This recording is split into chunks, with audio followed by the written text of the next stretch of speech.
Fourth, metal carbonate, कोई metal carbonate हम लोग सेलेक्ट करते हैं, जैसे सोडियम कार्बोनेट। सोडियम कार्बोनेट मैं सेलेक्ट कर रहा हूँ, तो उसका फॉर्मूला क्या होगा? सोडियम का वैलेंसी है 1+, कार्बोनेट की वैलेंसी है 2-, तो फॉर्मूला क्या बनेगा? Na2CO3। तो ये हमारा फॉर्मूला हो गया सोडियम कार्बोनेट का। एक एसिड सेलेक्ट कर रहे हैं HCl। अब रिएक्शन को कंप्लीट करेंगे, तो चलिए आयंस इनके हम लोग लिख दें। 2 Na+ बनेगा, क्योंकि देखिए सोडियम आयन की वैलेंसी होती है 1+, और यहाँ 2 है तो हमने 2 लिख दिया आगे, और Na+ लिख दिया, 1+ भी लिख सकते हैं। और कार्बोनेट पर 2 यूनिट नेगेटिव चार्ज होता है। HCl में H1+ और Cl 1-। तो देखिए सबसे पहले हम लोग इसको देखें, मेटल कार्बोनेट प्लस एसिड क्या बन रहा है? मेटल सॉल्ट बन रहा है, कार्बन डाइऑक्साइड बन रहा है और वाटर बन रहा है। तो मेटल सॉल्ट बना लीजिए। मेटल पॉजिटिव है इसलिए नेगेटिव पार्ट से रिएक्शन करेगा, और दोनों की वैलेंसी आप देखिए कितना है? 1 यूनिट। तो फॉर्मूला क्या होगा? NaCl होगा। अब यही देखिए गलती करेंगे बच्चे, Na2Cl लिख देते हैं बच्चे। ये ध्यान देना चाहिए कि ये जो फॉर्मूला है वैलेंसी से डिसाइड किया जाता है कि Na पर 1 यूनिट पॉजिटिव चार्ज है, Cl पर 1 यूनिट नेगेटिव। तो क्रिस क्रॉस मेथड से इसकी वैलेंसी के अकॉर्डिंग इसका फॉर्मूला हुआ NaCl। ठीक है। अब यहाँ देखिए ये क्या बनेगा? H की वैलेंसी 1+ है और CO3 की वैलेंसी 2- है, तो ये 2 हो गया और ये 1 हो गया। तो फॉर्मूला क्या बना? H2CO3। ये आपका कार्बोनिक एसिड है जो कि वीक एसिड है, और ये डिसोसिएट हो जाता है H2O प्लस CO2 में। ये CO2 स्केप आउट हो जाता है, तो यही हम लोग लिखते हैं यहाँ पर, प्लस H2O प्लस CO2। ठीक है ना? यहाँ मैंने CO2 प्लस H2O लिखा है। देखिए बहुत आसानी से बैलेंस हो गया। ये CO2 H2O आपको मिला और मेटल सॉल्ट बना। खाली मेटल सॉल्ट में ही आपको दिमाग लगाना है, ठीक है? बाकी रिएक्शन बहुत आसानी से कंप्लीट हो जाएगा। नेक्स्ट है हमारा मेटल बाइकार्बोनेट। तो बाइकार्बोनेट का फॉर्मूला क्या होता है? यहाँ देखिए Na1+ है, बाइकार्बोनेट अगर होता तो यहाँ H आ जाता और वैलेंसी 1 यूनिट कम हो जाती। तो फॉर्मूला क्या बनता? Na, दोनों की वैलेंसी 1 है तो NaHCO3। तो मैं यही एग्जांपल ले रहा हूँ, NaHCO3 प्लस HCl। तो देखिए इसके दो आयंस आप बना दीजिए, Na1+ और HCO3 1-, और इसके दो आयंस क्या क्या हो गए? H1+ और Cl 1-। ठीक उसी तरह से देखिए क्या बनेगा? NaCl और H की वैलेंसी 1+ है, HCO3 की 1-। तो फॉर्मूला क्या हो जाएगा? क्रिस क्रॉस मेथड से H2CO3, 2 हाइड्रोजन आ जाएंगे तो उसको H2CO3 लिख दिया जाएगा, और वही ब्रेक होकर के बना देगा H2O प्लस CO2। ठीक है, तो ये आपका रिएक्शन कंप्लीट हो गया। तो आप देखिए अगर कार्बोनेट या बाइकार्बोनेट होगा सॉल्ट में, तो आपको डेफिनेटली प्रोडक्ट में वाटर और कार्बन डाइऑक्साइड मिलेगा और उसके साथ मेटल का सॉल्ट मिलेगा। अब नेक्स्ट हम लोग लेते हैं मेटल सल्फाइड और मेटल बाइसल्फाइड। तो सल्फाइड क्या होता है? SO3 2-, और बाइसल्फाइड क्या होता है? एक H बढ़ जाएगा, HSO3 1-। ठीक है, सल्फाइड हो गया और ये बाइसल्फाइड हो गया। तो देखिए चलिए हम लोग सेलेक्ट कर लेते हैं। ठीक उसी तरह से है कार्बोनेट बाइकार्बोनेट, उसी तरह सल्फाइड बाइसल्फाइड। देखिए मैं सोडियम का एग्जांपल सेलेक्ट कर रहा हूँ, सोडियम Na2SO3, ये आपका सोडियम सल्फाइड है। इसका रिएक्शन हम कर रहे हैं HCl से। ठीक है, तो देखिए 2Na1+, सोडियम की आयनिक फॉर्म है Na1+, और सल्फाइड का हो गया SO3 2-। HCl का उसी तरह से 1+ और Cl-। फॉर्मूला देखिए NaCl बन जाएगा, बहुत बार अभी मैंने लिख दिया, प्लस H+ और SO3, H1+ है, SO3 पर 2 नेगेटिव चार्ज है। क्या फॉर्मूला बनेगा? H2SO3। तो ये चेंज हो जाएगा H2O प्लस SO2 में, तो यहाँ मैं वही लिख दूंगा H2O प्लस SO2। ठीक है, बहुत आसानी से ये कंप्लीट हो गया। ठीक, अब एक बाइसल्फाइड का एग्जांपल लेते हैं। 7 NaHSO3, सोडियम बाइसल्फाइड। ठीक है, ऐसे ही करना है भाई, मैं लिख दे रहा हूँ रिएक्शन। HCl बनेगा आपका NaCl plus H2O plus SO2। ठीक है, यहाँ मिट गया है, SO2 हो जाएगा। और भी मेटल का आप ले सकते हैं, मैं एक स्टैंडर्ड फॉर्म में सोडियम का लेकर के बता रहा हूँ आपको। क्योंकि एग्जामिनेशन में जनरली रिएक्शन पूछे जाते हैं आपको, तो रिएक्शन पूछा जाएगा तो उसको आयनिक फॉर्म में ब्रेक कर दीजिए। मैं यहाँ पर रिएक्शन लिखना सिखा रहा हूँ, ठीक है ना। ये मत समझिएगा कि यही बस एक एग्जाम्पल है, आप बुक्स में देखिएगा बहुत सारे और एग्जाम्पल्स होंगे, तो उनको करने का प्रैक्टिस करना चाहिए हम लोग को, कि उसको हम लोग ब्रेक करके आयनिक फॉर्म में बताएं। यह चीज़ देखिए याद रखना होगा कि कौन सा चीज़ एसिड के साथ रिएक्ट करता है तो क्या बनता है, ठीक। बनने वाला चीज़ आपको पता चल जाएगा, और बनाएंगे कैसे वो उसके केमिकल फॉर्मूला को सही से लिख के, वैलेंसी का सही नॉलेज रख के, ठीक है। अच्छा, नेक्स्ट हमारा मेटल सल्फाइड। तो चलिए एक बदल देता हूँ मैं एग्जांपल। सल्फाइड आयन क्या होता है, S2-। जिंक सल्फाइड अगर हम लोग लें तो जिंक पर 2+ चार्ज है, फॉर्मूला क्या होगा, 2 और 2 कैंसिल हो जाएगा, ZnS ये आपका जिंक सल्फाइड हो गया। इसका रिएक्शन मैं कराने जा रहा हूँ HCl से। तो देखिए इसके दो आयंस कौन कौन होंगे, Zn2+ और सल्फाइड मतलब S2-। इसके दो कौन से होंगे आयन, 1+, H1+ और Cl1-। तो फॉर्मूला देखिए क्या होगा, जिंक का रिएक्शन Cl से होगा, इसकी वैलेंसी 2 है, इसकी वैलेंसी 1, तो क्रिस क्रॉस मेथड से ZnCl2 प्लस हाइड्रोजन की वैलेंसी 1 यूनिट है और सल्फाइड का 2 यूनिट, तो फॉर्मूला क्या बनेगा, H2S। This is hydrogen sulphide gas. सड़े हुए अंडे जैसा गंध होता है हाइड्रोजन सल्फाइड गैस का, ठीक है। ये रिएक्शन चूंकि मैंने किया है तो मुझे मालूम है इसका स्मेल क्या होता है, आपको अभी याद रखना होगा, ठीक है। नेक्स्ट है आपका मेटल क्लोराइड और मेटल नाइट्रेट का रिएक्शन, तो उसको भी हम लोग देख लें। 9th metal chloride, sodium chloride ले लिया मैंने, ठीक है, प्लस H2SO4, ठीक है, ये मैंने सेलेक्ट किया है। तो देखिए इसके दो आयंस कौन कौन होंगे, Na1+ और Cl1- और H2SO4 2H+ और सल्फेट आयन, ठीक है। ये टेम्परेचर 200 डिग्री सेल्सियस से ज़्यादा रहेगा तब ये रिएक्शन होगा, ठीक है। अभी प्रिपरेशन के समय हम लोग बात कर रहे थे इस रिएक्शन पर, तो क्या होगा, ये बन जाएगा Na2SO4 प्लस HCl और बैलेंस करेंगे हम लोग 2HCl आ जाएगा यहाँ पे, ठीक है, 2NaCl, ठीक। नेक्स्ट हमारा metal nitrate. Metal nitrate, sodium nitrate select कर ले रहा हूँ मैं। ये दो आयन से बना है, सोडियम आयन जिस पर 1 यूनिट पॉजिटिव चार्ज है और नाइट्रेट आयन जिस पर 1 यूनिट नेगेटिव चार्ज है। क्रिस क्रॉस मेथड से फॉर्मूला NaNO3 बना है।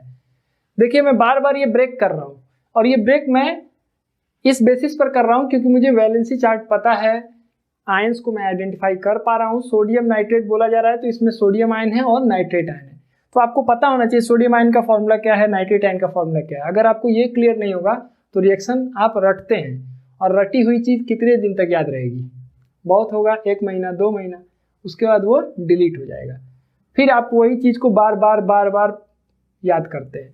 तो अपना काम आसान करने के लिए हम लोग अगर एक बार वैलेंसी चार्ट को बढ़िया से समझ लें, उसको कई बार प्रैक्टिस कर लें, आयंस के फॉर्मूला सही से लिख लें, रेडिकल्स को पहचान लें, तो हम रिएक्शन लिखना हमारे लिए पूरी केमिस्ट्री में आसान हो जाएगी, ठीक है। हालांकि वैलेंसी चार्ट की जहाँ तक बात की जाती है, क्लास 9th से ही बच्चों को वैलेंसी चार्ट के बारे में इंफॉर्मेशन दिया जाता है। हालांकि कुछ बच्चे ही वैलेंसी चार्ट अच्छे से याद रखते हैं, उसको प्रैक्टिस करते हैं, बहुत सारे बच्चे केयरलेसली उसको ध्यान नहीं देते हैं, जिसकी वजह से केमिस्ट्री उनकी हमेशा वीक होती है। 10th के बाद 11th में जाएंगे तो और ज़्यादा रिएक्शन आएगा, 12th में जाएंगे और ज़्यादा रिएक्शन आएगा, और ये डिफिकल्टी दिन प्रतिदिन आपके लिए बढ़ती चली जाएगी, ठीक है। इसीलिए बेटर यही है कि आप अभी तक भी अगर आपको वैलेंसी में डाउट है तो वैलेंसी चार्ट खोलिए, क्लास 9th की बुक में दी हुई है, उसको अच्छे से देख लीजिए, उसको 2-3 बार लिख लीजिए, उससे रिलेटेड जो केमिकल फार्मूला एक्सरसाइज में दिए होंगे वो केमिकल फार्मूला बना लीजिए, ताकि आपकी एक हैबिट हो जाए कि जैसे ही आप कंपाउंड को देखें तुरंत आप आइडेंटिफाई कर लें कि उसमें कौन कौन से आयंस प्रेजेंट हैं, ठीक है। प्लस HCl से मैं रिएक्शन करा दे रहा हूँ, तो क्या बनेगा, देखिए इसके दो आयंस कौन कौन हुए, H1+ और Cl1-, तो बहुत आसानी से बन जाएगा HCl नहीं हुआ, NaCl प्लस HNO3। HNO3 एक वोलाटाइल एसिड है तो स्केप आउट हो जाएगा, ठीक है। तो ये आपके केमिकल प्रॉपर्टीज हैं एसिड्स के, ठीक है, कुछ भी इसमें डिफिकल्ट नहीं है, ठीक है। ये आप जो है 1-2 बार लिख लीजिए, तुरंत आपके दिमाग में हो जाएगा कि किससे क्या बनेगा। यहाँ से देखिए बहुत आसान है, कार्बोनेट बाइकार्बोनेट होगा तो metal salt plus carbon dioxide plus water होगा, सल्फाइड बाइसल्फाइड होगा तो वही चीज़ होगा, मेटल सल्फाइड होगा, यहाँ पर सल्फर डाइऑक्साइड हो जाएगा। मेटल सल्फाइड होगा तो H2S गैस बनेगा, वाटर नहीं बनेगा। मेटल क्लोराइड या नाइट्रेट लेने पर HCl और HNO3 का फॉर्मेशन होगा। ठीक है, बाकी इधर क्या है, metal plus acid, metal salt plus hydrogen, metal oxide plus acid, salt plus water, और alkali plus acid, salt plus water. इन सेकेंड और थर्ड को मिला के हम लोग कहते हैं न्यूट्रलाइजेशन रिएक्शन। ठीक है, so this is all about the properties of acids. Some uses of acids. कुछ यूजेज हैं, खाने पीने में तो इस्तेमाल होता ही है। खट्टे करने के लिए हम लोग जो है एसिड का यूज करते हैं खाने में। ठीक है, लेकिन वो ऑर्गेनिक एसिड्स होते हैं। ठीक, मैं यहाँ कुछ एसिड के यूजेज आपके सामने लिख दे रहा हूँ। आई वॉश में बोरिक एसिड यूज किया जाता है, बहुत सारे कॉम्पिटिटिव एग्जाम्स में पूछे जाता है ये बोरिक एसिड।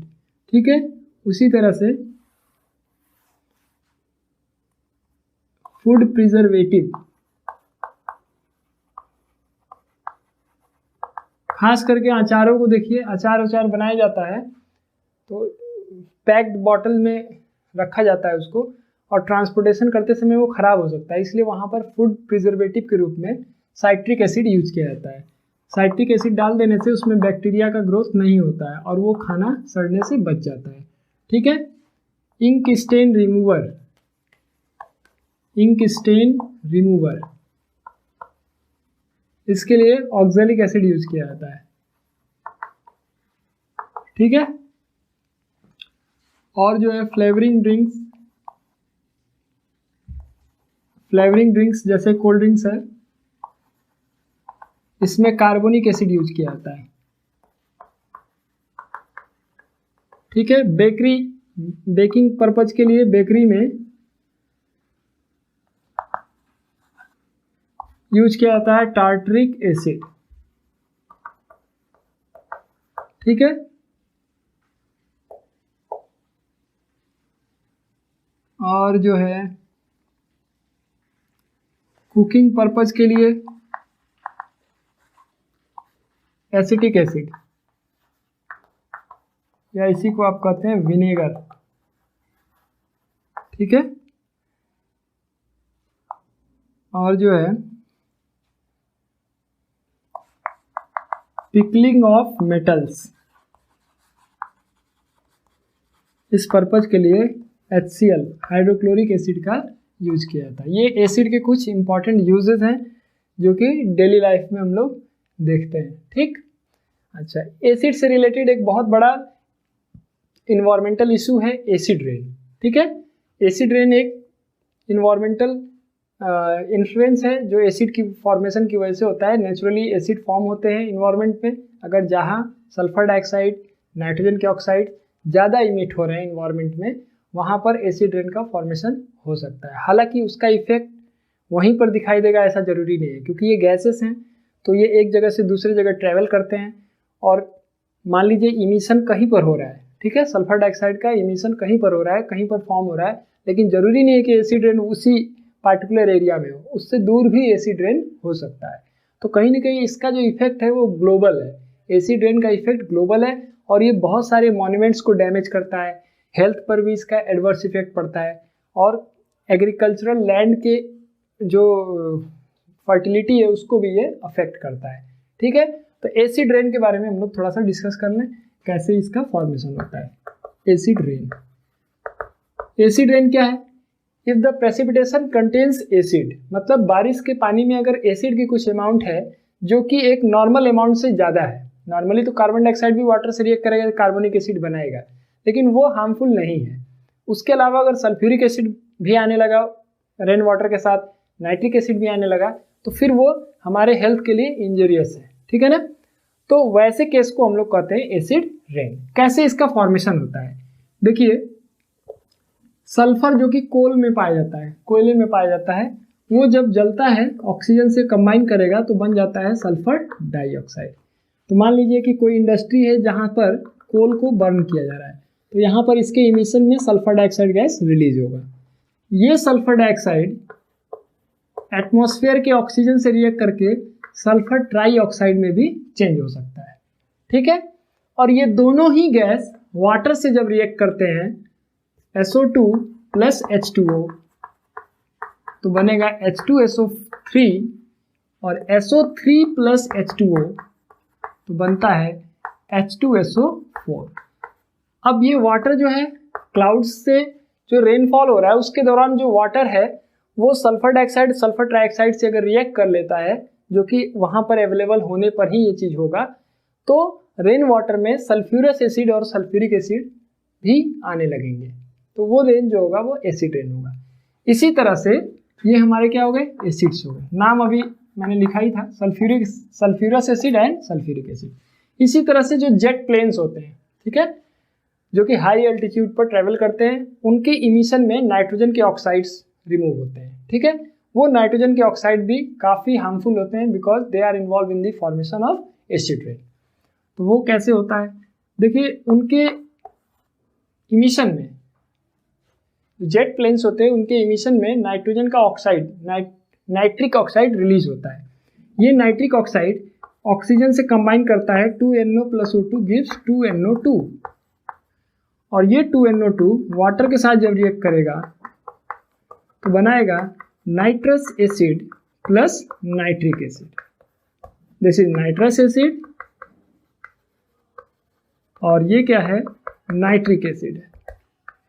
तो ये दोनों ही रेनफॉल के साथ आ सकते हैं, जो कि एडवर्स इफेक्ट क्रिएट करेंगे सॉइल के फर्टिलिटी पर, एनिमल्स के स्किन पर इरिटेशन सेंसेशन क्रिएट कर सकते हैं, ह्यूमन बीइंग पर भी एडवर्स इफेक्ट होगा, एक्वेटिक लाइफ पर होगा, ठीक है, जो पानी के अंदर जो प्लांट्स हैं, एनिमल्स हैं, उनके लाइफ को भी ये काफ़ी एडवर्सली इफेक्ट करेगा, ठीक है। अच्छा, इस तरह से भी हो सकता है कि 2H2O + 4NO2 + O2 gives 4HNO3। तो इस तरह से एसिड्स का फॉर्मेशन हो जाता है रेन में, और जो कि कहलाता है एसिड रेन, ठीक है।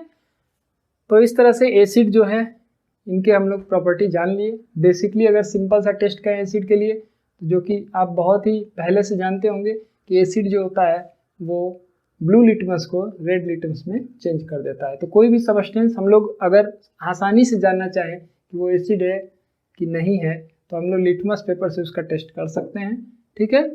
बाकी जो केमिकल रिएक्शन है वो तो एक लेबोरेटरी होगा, तभी आप केमिकल रिएक्शन कर सकते हैं। हम अपने घर में कोई केमिकल रिएक्शन नहीं कर सकते, ना तो हमारे पास एपरेटस है, ना तो सेफ्टी इक्विपमेंट्स हैं, ठीक है ना। इसलिए कभी भी कोई केमिकल रिएक्शन हम लोग घर में नहीं करते, उसके लिए एक डिजाइंड लेबोरेटरीज हैं, वहीं पर हम लोग केमिकल रिएक्शंस करते हैं। लेकिन हमारे आसपास अगर कोई सब्सटेंस एसिडिक है, ये जानना है हमको, तो हम सिंपली एक लिटमस पेपर से भी उसका टेस्ट कर सकते हैं कि अगर वो ब्लू लिटमस को रेड लिटमस में चेंज कर दे रहा है तो वो एसिड है, ठीक है ना। ओके।